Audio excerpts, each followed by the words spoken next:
इस वीडियो में बताने वाले हैं वैसे बिहार के निवासी जिसका इसमें जमीन का निबंधन हुआ है, वो दाखिल खारिज कराने के लिए ऑनलाइन आवेदन दे रहे हैं तो काफी समस्या आ रहा है। काहे कि पोर्टल को अपडेट कर दिया गया है।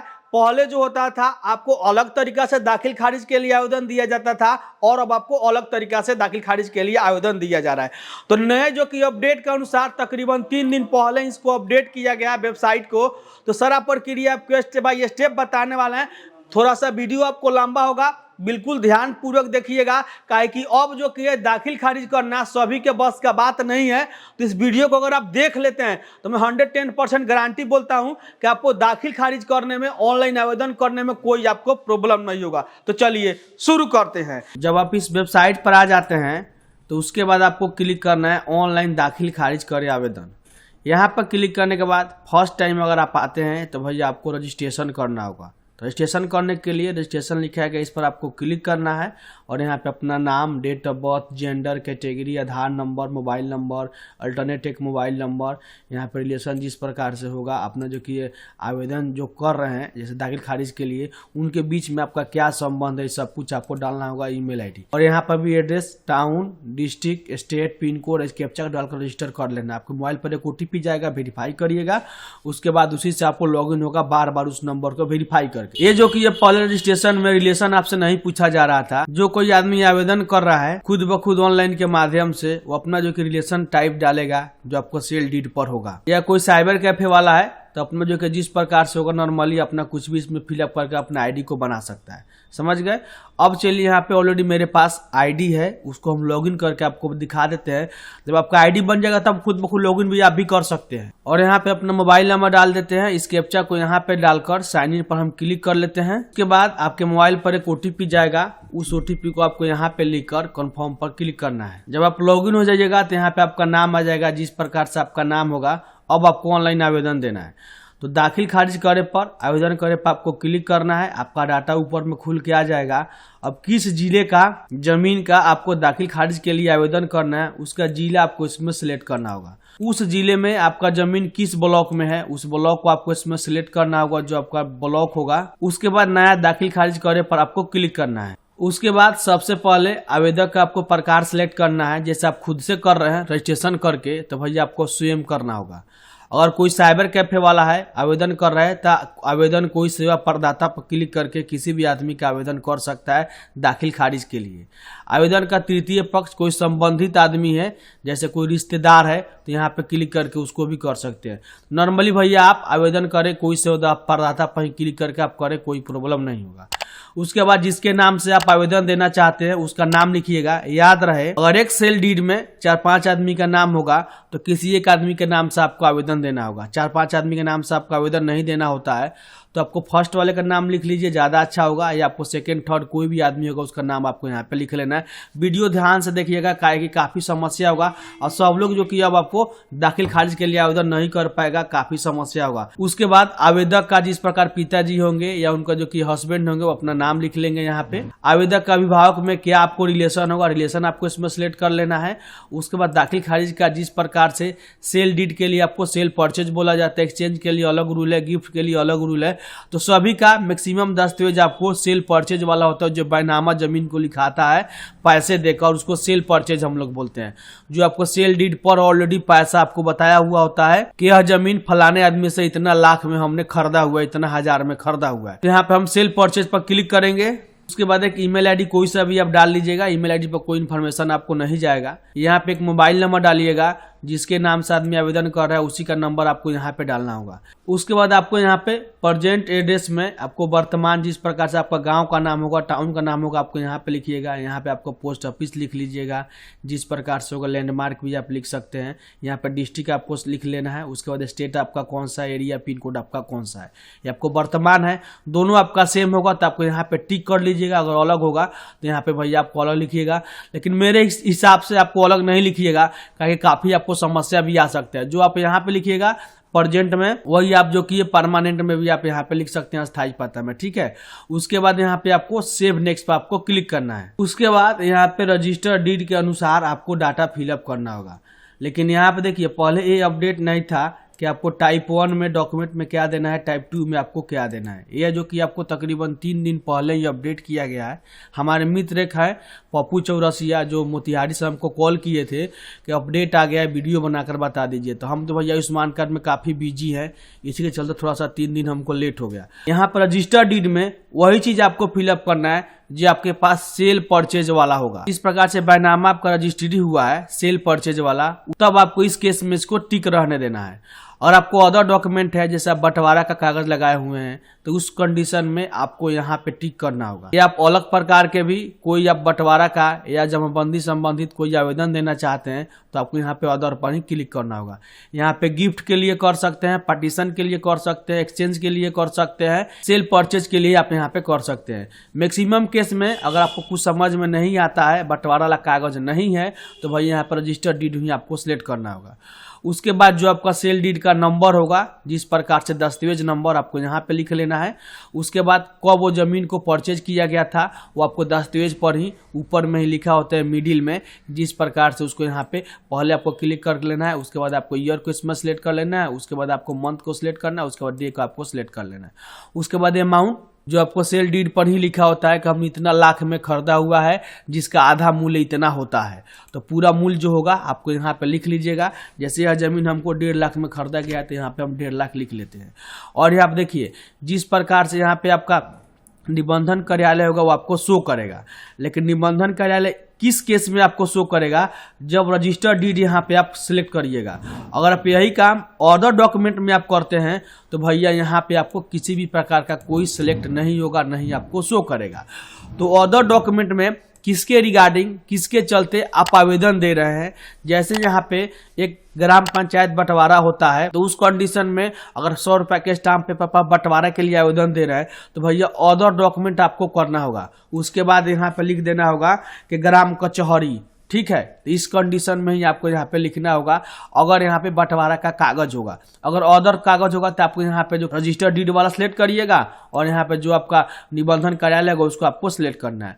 और यहाँ पे डीड के स्थिति में आपको लिखना है 90 दिन से ज़्यादा आपका हो जाता है तो किस कारण से आप आवेदन नहीं दिए थे, दाखिल खारिज के लिए आवेदन काहे नहीं दिए थे, इसके बारे में आपको लिखना है। ये कोई ज़्यादा बड़ा चढ़ाकर बात आपको नहीं लिखना है, जो आपको मन में हो वही बात आपको लिखना है। यहाँ पे जो कि ज़्यादातर हम यही बात लिखते हैं कि हमारा जो कि आर्थिक स्थिति सही नहीं था, हम जो कि कमाने के लिए बाहर चले गए थे जिसके चलते हम अपने घर पर आए हैं तो हमको काफ़ी समय हो गया, तब जाकर इसके लिए हम आवेदन दे रहे हैं। बस नॉर्मली हम लिख सकते हैं, कोई दिक्कत नहीं है। या किसी कारणवश आप बोल दीजिएगा हम दूसरे परिस्थिति में थे, यहाँ पे हमको ये समस्या था जिसके चलते हम दाखिल खारिज के लिए 90 दिन के अंदर नहीं दे सके, तो जो आपको मर्जी होगा आपको यहाँ पे लिख लीजिएगा, समझ गए। उसके बाद अगर आपको अदर डॉक्यूमेंट और भी है, जैसे एक ही मौजा में अगर अलग आपके पास सेल डीड होगा तो यहाँ पे ऐड करके भी आप कर सकते हैं। आपको दोनों दस्तावेज का डाटा एक ही जो कि रसीद में चढ़ जाएगा अगर आपको इन केस होता है आपके पास दस्तावेज तब। तो मैक्सिमम टाइम में अब आपको नहीं होता है। पहले जो जमाने में होता था कि आपको एक ही जो कि सेल डीड पर अलग अलग मौजे का 2-3 मौजे का रजिस्ट्री हो जाता था, लेकिन अब आपको नहीं होता है। अलग दस्तावेज, एक दस्तावेज में एक मौजा का रजिस्ट्री होता है, तो इन केस में आप समझ सकते हैं। चलिए यहाँ पे सेव एंड नेक्स्ट पर हम क्लिक करते हैं। उसके बाद यहाँ पे सिलेक्ट टाइप आपको आएगा, तो भैया रैयती उसको हम बोलते हैं जो आदमी एक इंडिविजुअल होता है, वो आदमी जमीन अपने नाम से परचेज किया होगा, उसको हम रैयती बोलते हैं। एक और आपको समझा देते हैं, रैयती उसी को बोलते हैं जिसके नाम पर जमीन चलता हो, जिसका जमाबंदी चलता हो, किसी भी आपको सिंचाई वाला जो जमीन होता है। तो रैयती के तौर पर एक इंडिविजुअल आदमी का नाम होता है। तो यहाँ पे मैक्सिमम टाइम में अगर आप आवासीय जमीन का या किसी कारणवश अपना खुद का जमीन का ही आप आवेदन दे रहे हैं तो यहाँ पे रैयती ही रखना है। यहाँ पे होता है कि गवर्नमेंट इंस्टीट्यूट, जैसे बोलता है ना कि ये जमीन हाई स्कूल के नाम से है, यह जमीन जो कि ये पट्टा वाला चलता है, यह जो कि मलिकाना हक है, तो भैया उसका अलग रूल होता है। तो यहाँ पे हर एक केस में मैक्सिमम टाइम में आपको रैयती ही करना है। अगर इंडिविजुअल कोई आदमी किसी जमीन को खुद ब खुद लिखवाया होगा तो उस कंडीशन में आपको रैयती ही इसमें सिलेक्ट करना होगा। अगर वो जमीन किसी संस्था द्वारा रजिस्टर हुआ होगा, निबंधन हुआ होगा, तो भैया उस कंडीशन में या सरकारी जो होगा आपको इसमें सिलेक्ट करना होगा। दोनों कंडीशन में आपको केवल टिक ही रखना होगा, अलग जाकर ज़्यादा आपको चेंज नहीं होगा। यहाँ पे गवर्नमेंट डिपार्टमेंट करते हैं तो आधार कार्ड नंबर आपको देने की जरूरत नहीं है। रैयत करते हैं, इंडिविजुअल किसी आदमी के नाम से जमीन है तो भाई यहाँ पे जैसे सिलेक्ट करेगा तो आधार कार्ड नंबर भी आपको डालना होगा। तो यहाँ पे हम जो कि एक नाम डाल लेते हैं, उसका गार्जियन का नाम हम यहाँ पे लिख लेंगे। रिलेशन जिस प्रकार होगा रिलेशन यहाँ पे हम इसको सिलेक्ट कर लेंगे। उसके बाद जो कास्ट होगा कास्ट इनका हम इसमें सिलेक्ट कर लेंगे। उसके बाद जो जेंडर होगा जेंडर इनका सिलेक्ट करेंगे। एक मोबाइल नंबर लिखेंगे। इसी मोबाइल पर आपको ओटीपी से वेरीफाई किया जाएगा तकरीबन 2 से 3 बार। यह जो डिटेल्स भरा जा रहा है बायर के लिए है, जो कोई जमीन खरीदा हुआ है उसका डिटेल्स भरना है, ध्यान से समझ लीजिएगा। उसके बाद एड्रेस यहाँ पे भरिएगा। जो एड्रेस आप यहाँ पे लिखिएगा वही एड्रेस आपको जमीन के रसीद पर आएगा। तो जितना आपको मर्जी करे अच्छा से अपना, जैसे गांव का नाम, post office, pin code, block, आपको जिला, सब कुछ आपको इसमें भर लेना होगा। आधार कार्ड नंबर आपको यहाँ पे डाल लेना है। इन केस अगर एक से ज्यादा आदमी उस जमीन को रजिस्ट्री कराया है, जैसे हम आपको पहले ही बता चुके थे कि अगर एक जो कि सेल डीड में आपको 4-5 आदमी का नाम है तो भैया आवेदन तो किसी एक का नाम से दे सकते हैं, लेकिन इसमें बारी बारी से सभी का नाम आपको ऐड करना होगा। अगर 4-5 आदमी होगा तो, अगर सिंगल आदमी है तो ऐड करने की जरूरत नहीं है, नेक्स्ट पर क्लिक करके आप आगे बढ़ सकते हैं। तो इस बात को जरूर ध्यान रखिएगा। एक से ज्यादा आदमी का होगा तो यहाँ पे बायर वाले में भी आपको यहाँ पे ऐड कर लेना होगा। चलिए यहाँ पे हम सेव नेक्स्ट पर क्लिक करते हैं। उसके बाद यह डिटेल्स आपको देना है सेलर का, जो जमीन का आदमी बेचा हुआ है। तो यहाँ पर जो आदमी जमीन बेचा हुआ है उसका नाम आपको यहाँ पे लिख लेना है, उसका गार्जियन का नाम लिखना है। रिलेशन जो कि जिस प्रकार होगा रिलेशन आपको इसमें सिलेक्ट कर लेना है। कास्ट जो होगा कास्ट आपको इसमें सिलेक्ट कर लेना है। जिस प्रकार जेंडर होगा जेंडर करिएगा। एक मोबाइल नंबर लिखिएगा, इनके मोबाइल पर ओटीपी नहीं जाएगा। इनका जो कि एड्रेस भी आप लिख लीजिएगा। अगर एक जमीन 2-4 आदमी मिलकर लिखा हुआ है तो यहाँ पे ऐड रो पर आपको क्लिक कर लेना है। बारी बारी से सभी का जो कि नाम आपको यहाँ पे ऐड कर देना है, ठीक है। यहाँ पे हम भर लेते हैं। उसके बाद यहाँ पे सेव नेक्स्ट पर क्लिक करते हैं। उसके बाद अब आपको प्लॉट का डिटेल्स देना है, वह जमीन कहाँ पे स्थित था उसका पूरा एरिया का आपको डिटेल्स देना है। जैसे हल्का का मतलब होता है पंचायत, तो जमीन किस पंचायत में स्थित था तो भैया पंचायत आपको पहले इसमें सिलेक्ट कर लेना है। उसके बाद आपका जिस कंडीशन में होगा थाना, जो आपका गांव का नाम होगा गांव का नाम आपको इसमें सिलेक्ट करना है। जो आपका गांव का नाम आएगा आपको यहाँ पे देखने को आ जाएगा। उसके बाद यहाँ पे खाता संख्या, जिस प्रकार से जो जमीन आप लिखवाए हैं उसका एक खाता संख्या होता है उसको आपको लिख लेना है। उसके बाद प्लॉट नंबर होगा उसको भी लिख लेना है। एकड़ जिस प्रकार होता है वो आपको 1 एकड़ में 100 डेसिमिल होता है, तो अपना जो कि कंडीशन मिला लीजिएगा कितना डेसिमिल का हो। ज़्यादा केस में आपका 100 डेसिमिल का रजिस्ट्री बहुत ही कम होता है, तो इन केस में हम 0 डाल देते हैं हम लोग। और यहाँ पे डेसिमिल लिखना है। तो डेसिमिल जो होता है नए दस्तावेज में भैया ऑलरेडी आपको मेंशन करके लिखा होता है कि आपको कोई कट्ठा आपको इतना डेसिमिल है, ठीक है। लेकिन आपको बता दूं कि आपको 1 कट्ठा में 3.719 डेसिमिल होता है। अगर उसको 20 से भाग दे देंगे तो भैया जो आपका रिजल्ट आएगा वो आपको धूर हो जाएगा। अगर धूर वालों को भी फिर से आप 20 से भाग देते हैं तो भैया आपको धूर्की हो जाता है। तो इस टाइम में कैलकुलेट करके भी अपना चाहे तो लिख भी सकते हैं, जो कि नए दस्तावेज में तो ज़्यादा दिक्कत नहीं होता है, लेकिन पुराने दस्तावेज में काफ़ी प्रॉब्लम होता है। एक एस मॉडल का आ जाता है जिसको हम लोग बिक्री बोलते हैं। हम ऑलरेडी पहले वीडियो उसको बना चुके हैं 2 साल पहले, आप सर्च करिएगा हमारे नाम से, जो कि राजवर्ल्ड बिक्री जिस प्रकार से होगा आपको मिल जाएगा, जो आपको देखने में प्रॉब्लम होगा। तो यहाँ पर चौहद्दी लिख लीजिएगा जिस प्रकार से होगा, नॉर्थ में कौन है साउथ में कौन है। इन केस आप जो कि हिंदी लिखिएगा ज़्यादा अच्छा होगा, काहे कि हिंदी लिखकर आता है ना रसीद पे, तो ज़्यादा देखने में भी अच्छा लगता है और आपको समझने में भी अच्छा होता है। गूगल टूल के मदद से आप यहाँ पे हिंदी लिख सकते हैं। जैसे यहाँ पे हम लिखता हूँ डेमो, तो यहाँ पे देखिए डेमो आ जाएगा और यहाँ पे आपको क्लिक करेगा डेमो हो जाएगा। फिर से यहाँ पे हम लिखता हूँ डेमो, तो यहाँ पे आपको डेमो आ जाएगा। इस प्रकार से आपको हिंदी लिख लीजिएगा, गूगल टूल का इस्तेमाल करके ज़्यादा अच्छा होगा। अब यहाँ पे देखिए कंप्यूटराइज जमाबंदी नंबर आपको लिखना है। पहले जो कि ये आपको अपडेट में नहीं था, जो आपको यहाँ पर भी दिखाया गया था ये वाला केस में, ये भी अपडेट में नहीं था पहले, जो हम आपको दिखाए थे रैयती और गवर्नमेंट डिपार्टमेंट, सबको अपडेट ही आपकी किया गया है 3 दिन पहले ही। तो यहाँ पे देखिए सब कुछ जिस प्रकार आपको आता है, तो कंप्यूटराइज जमाबंदी नंबर लिख रहा है। तो भैया मिलेगा कहाँ से? अब जो कोई कातिब लोग लिखेगा ना दस्तावेज, तो भैया कंप्यूटराइज जमाबंदी नंबर भी वो लिखेगा। ये आपको मिलेगा कहाँ से? तो यहाँ पे देखिए जो खाता नंबर आपका जो दिखाता है, जो रजिस्ट्री आप कराए होंगे उसका डिटेल्स आपको लेना होगा, ठीक है। तो उसको देखने के लिए देखिए फिर से आपको आ जाना है साइट पर, ये वाला ऑफिशियल साइट है, और जमाबंदी पंजी पर आप आइएगा। किस जिले में आपका जमीन जो स्थित था उसको सिलेक्ट करिएगा, अपना जो कि ब्लॉक का नाम आपको सिलेक्ट करिएगा, प्रोसीड पर क्लिक करिएगा और यहाँ पे जो जमीन, वह जमीन आपको किस मौजे में था, मौजा आपको सिलेक्ट करना है।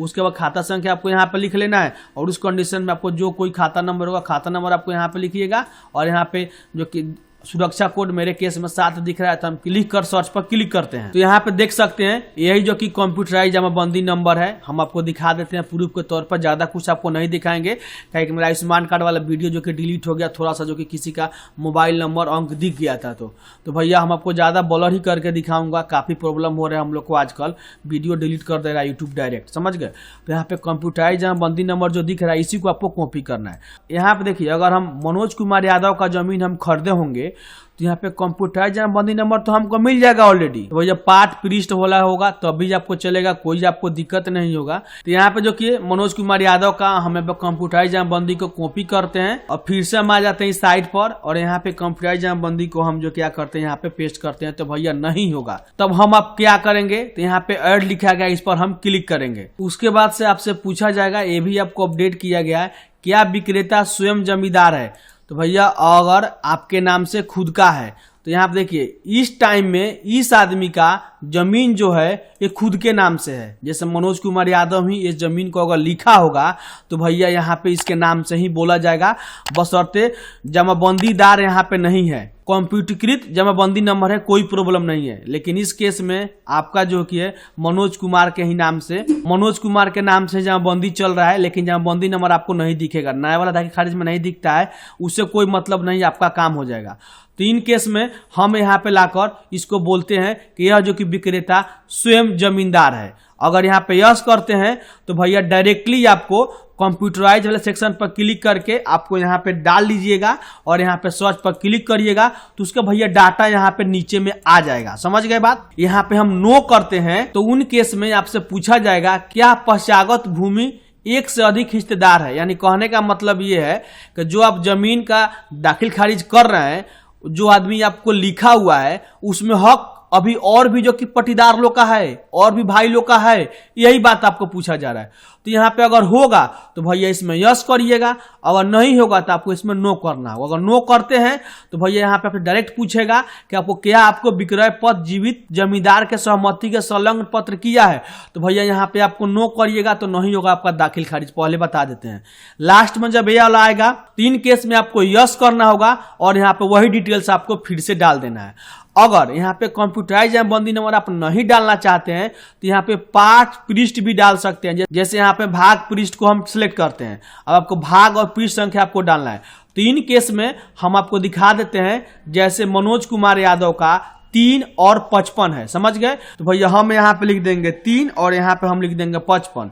उसके बाद यहाँ पे सर्च बटन इस पर क्लिक करेंगे तभी आपको डाटा आ जाएगा, समझ गए बात। उपरोक्त जमाबंदी दाखिल खारिज होना है, बिल्कुल होना है, तो यहाँ पे आपको यस करना होगा। उसके बाद आपको यहाँ पे फाइनल सबमिट करने का ऑप्शन आ जाएगा नीचे में, जो कि इस प्रकार देख सकते हैं, सेव एंड नेक्स्ट का आपको ऑप्शन आ जाएगा। अगर यहाँ पे नो करते हैं तभी जो कि आपको सही जमाबंदी दर्ज करने के लिए बात बताएगा, कहा है कि भैया जो डिटेल्स आप देवे नहीं करिएगा तो आपका दाखिल खारिज होगा कहां से। तो इस कंडीशन में आप समझ लीजिए। अब आपको क्या करना है, अगर यहाँ पे आप साबित करते हैं कि जो जमीन हम लिखवाए हैं किसी से उसका जमीन खुद का है, हिस्सेदार उसमें कोई नहीं है, वो सिंगल ही आदमी था, उसका ही कहीं हक केवल बचा था, तो भैया आपको यस करना होगा।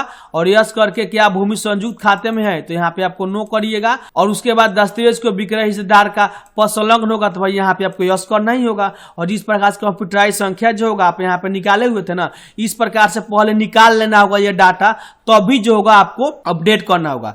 यह देखिए हमारे पास जो कि हम आपको बंतु बात तो नहीं बता रहे हैं, लेकिन जमीन संबंधित हमको काफी नॉलेज है। हमारे जो कि दुकान पर कर्मचारी लोग ही आता है ज्यादातर, और यहाँ पे हम जो कि पहले इसको भी रिसीविंग के तौर पर सभी को हम देते थे, या हम जब भी आपको वीडियो बनाकर बताए हुए हैं तो भैया इसको ऑफलाइन के माध्यम से देना ही था, लेकिन अब आपको ऑनलाइन के माध्यम से आपको फिलअप करा रहा है। यही तो अपडेट है, कोई हमारे हिसाब से ज्यादा अपडेट नहीं है, लेकिन जो कोई जानता नहीं था उसके लिए तो भाई ब्लंडर अपडेट है, समझ गए ना बात। हमको ऑलरेडी पहले से पता था, ये डिटेल्स हम निकाल कर देते थे, तो अभी जो था इस आदमी के नाम से जो रकबा था घटाकर दूसरे के नाम पर चढ़ाया जाता था। यहाँ पे इसको हम क्लोज करते हैं तो फिर से आपको वही डाटा आएगा, लेकिन लेकिन फिर से आपको ऐड पर ही क्लिक करना होगा और वही आपको फिर से यहाँ पे डाटा को फिलअप करना होगा। यहाँ पे यस करते हैं, डायरेक्ट डालिए। यहाँ पे हम नो करते हैं तो यहाँ पे देखिए पश्चात के जो अधिक हिस्सेदार हैं तो बिल्कुल यहाँ पे नहीं है, तो यहाँ पे डायरेक्ट आपको पूछा जाएगा जीवित जमींदार सहमति है तो यस करेगा, तो फिर डाटा डालिए। तो जिस केस में आपके पास होगा ना भैया वो अपना इसमें फिलअप करिएगा, कोई दिक्कत नहीं है। हम तो सारे केस यहाँ पे बता ही चुके हैं, कोई आपको दिक्कत नहीं होगा। तो यहाँ पे आप नो करेगा तो यहाँ पे नहीं होगा, तो इस कंडीशन में अपना देख लीजिएगा, समझ गए। जो है हम आपको इसमें अप्लाई कर देता हूँ, क्लोज कर देता हूँ और उसके बाद यहाँ पे फिर से हम ऐड पर क्लिक करके हम अपना जो कि अप्लाई कर देता हूँ। क्या विक्रेता स्वयं जमाबंदीदार है, यहाँ पे नहीं, उस दादा परदादा के नाम से जमीन था, समझ गए। तो यहाँ पे देखिए पक्षतात जिस प्रकार से इस एक से अधिक हिस्सेदार है, बिल्कुल हिस्सेदार है भाई। हमारे जो कि कंडीशन में उसमें और लोगों का भाई लोग का हक था, इस जमीन को हम पूछे हुए उस आदमी से बोला कि हाँ इसमें हक है, तो यहाँ पे हम यस करेंगे। उसके बाद क्या संयुक्त खाते हैं, यहाँ पे बिल्कुल है, तो यहाँ पे हम यस करते हैं। उसके बाद देखिए खातेदार का सहमति संलग्न करना है, बिल्कुल करना है, तभी तो हमारा उसके खाते से कट कर हमारे जो कि खाते में जुड़ेगा ना डेसिमिल, तो यहाँ पे हम यस करेंगे। और यहाँ पे जमाबंदी नंबर जो मेरा है यहाँ पे डायरेक्ट क्या करता हूँ, इसको हम कॉपी कर लेते हैं और कॉपी करके यहाँ पे हम लाकर इसको पेस्ट कर देते हैं। ठीक है, आपको जिस कंडीशन में होगा अपना कर लीजिएगा। उसके बाद यहाँ पे कर हम सर्च पर क्लिक करते हैं, उस आदमी का नाम आपको यहाँ पे आ गया। उसके बाद यहाँ पे जो कि उपरोक्त जमाबंदी दाखिल खारिज होना है, बिल्कुल होना है, तो यहाँ पे हम यस करेंगे। उसके बाद यहाँ पे सेव एंड नेक्स्ट पर हम क्लिक करेंगे। उसके बाद सेव सक्सेसफुली हो जाएगा। अब आपको इसमें ओके करना है और यहाँ पे फिर से आपको क्लोज कर लेना है। यहाँ पे कंप्यूटराइज जमाबंदी नंबर है भैया, आपको आ गया, तो इस प्रकार से ही आएगा। अगर एक से ज्यादा जो कि खाता खेसरा आपके पास है तो यहाँ पे ऐड करके और भी जो कि आप जोड़ सकते हैं। भैया ध्यान से समझ लिए होंगे तभी जो कि आपके लिए फायदा होगा, नहीं तो एक दोबारा वीडियो देखिए, तिबारा देखिए, तब भी आपको समझ में आएगा। उसके बाद यहाँ पे क्या करता हूँ, सेव एंड नेक्स्ट पर हम क्लिक करते हैं। उसके बाद जो आपको कैप्चा दिख रहा है यहाँ पे आपको लिख लेना है। उसके बाद जो आपके पास दस्तावेज होगा, जो आप स्कैन कॉपी किए होंगे, आपको 2 MB से ज्यादा नहीं होना है, आपको मल्टीपल स्कैन करना होगा, एक से ज्यादा आपके पास जो कि कागजात होगा। चूज फाइल करते हैं। उसके बाद अपलोड डॉक्यूमेंट लिखा गया, इस पर हम क्लिक करते हैं और यहाँ पे मेरा डॉक्यूमेंट अपलोड हो गया। अब देखना चाहते हैं तो यहाँ पे व्यू करके देख भी सकते हैं। अब आपको नीचे आना है और यहाँ पे लिखा गया वेरीफाई मोबाइल, इस पर हम क्लिक करते हैं। जो अब डाटा ऊपर में भरे थे वो आपका रिकॉर्ड आ जाएगा और यहाँ पे देखिए गेट OTP लिखा गया, इस पर पहले आपको क्लिक करना है। उसके बाद आपके मोबाइल पर एक OTP आया हुआ है, उस OTP को आपको यहाँ पे लिख लेना है। उसके बाद कंफर्म बटन है, इस पर आपको क्लिक करना है। यहाँ पे OTP वेरीफाई हो जाएगा। उसके बाद आपको ओके करना है और यहाँ पे प्रीव्यू एंड सबमिट लिखा गया, इस पर आपको क्लिक करना है। उसके बाद डाटा जो कि एक बार अपना पूरा मिला लीजिएगा, जिस प्रकार से होगा सब कुछ सही रहता है तो यहाँ पे आपको टिक कर लेना है। अब आपको फाइनल सबमिट पर क्लिक करना है। यह जो रिसीविंग आपको स्क्रीन पर दिख रहा है, दस्तावेज के फोटोकॉपी के साथ अपने जो कि ब्लॉक लेवल में जो कर्मचारी होगा उसको वेरीफाई कराइए। यह जो कि प्रक्रिया ऑफलाइन के माध्यम से जो जमाबंदी पंजी का जो आपका हिसाब था पहले ही दिया जाता था, लेकिन अभी भी आपको ऑनलाइन बेस में आपको डाटा को इंक्लूड किया गया है। इसमें हमारे एक्सपीरियंस के अनुसार हमारे लिए कोई ज्यादा अपडेट नहीं है, लेकिन किसी को नहीं पता था उसके लिए ज्यादा अपडेट है, काहे कि हम पहले ही ऑफलाइन के माध्यम से इस डाटा को हम देते आते थे, लेकिन अब आपको ऑनलाइन के माध्यम से इसको सारा सबमिट आपको करना होगा। अब जो कि है सीईओ साहब की तरफ से किसी तरीका का आपको ज्यादा पैसा का भी मांग नहीं किया जाएगा। अगर आपका डाटा बिल्कुल सही होता है तो आप ऑनलाइन दाखिल खारिज के लिए आवेदन दीजिए, कर्मचारी से मुलाकात करके वेरीफाई करा लीजिए, और नहीं भी वेरीफाई कराते हैं तो आपको बारी बारी से इसको वेरीफाई किया जाएगा। और हो सकता है तो आपको ब्लॉक से कॉल भी आएगा कि अपने दाखिल खारिज के लिए आवेदन दिया है, आकर जो कि निपटारा कराइए, अपना डॉक्यूमेंट को जमा करिए। या जो उनके ऊपर है, अगर नहीं भी जमा आप करते हैं तो जो कि रिजेक्ट में यही लिख देंगे कि डॉक्यूमेंट जो कि ये पढ़ने योग्य नहीं है, इसीलिए हम इसको रिजेक्ट कर दिए। तो पहले ही मिल लीजिएगा। लेकिन पैसा का जो बात है आपको सीईओ साहब पर निर्भर करता है, कर्मचारी पर निर्भर करता है कि कितना जो कि घूस देकर अपना जो कि दाखिल खारिज कराते हैं। यह बिहार का बात है, घुसपैठी तो दोस्तों चलते रहता है, लेकिन इस प्रकार से मैंने सारा जानकारी आपको दे दिया। जितना भी डॉक्यूमेंट आप इसमें लगाए हैं, जैसे आपको दस्तावेज अपलोड किए हैं, साथ में अपना आधार कार्ड और जिस प्रकार से रिसीविंग निकला था वो सभी जगह कर्मचारी को आपको सौंपना होगा। उसके बाद ही आपको दाखिल खारिज के लिए अगला प्रोसेस आपको किया जाएगा। और अभी भी इस वीडियो संबंधित किसी भी तरीके का प्रश्न है तो कमेंट करके पूछ सकते हैं। और मैं उरा शर्मा फिर मिलता हूं नए वीडियो नए टॉपिक के साथ, तब तक के लिए जय हिंद।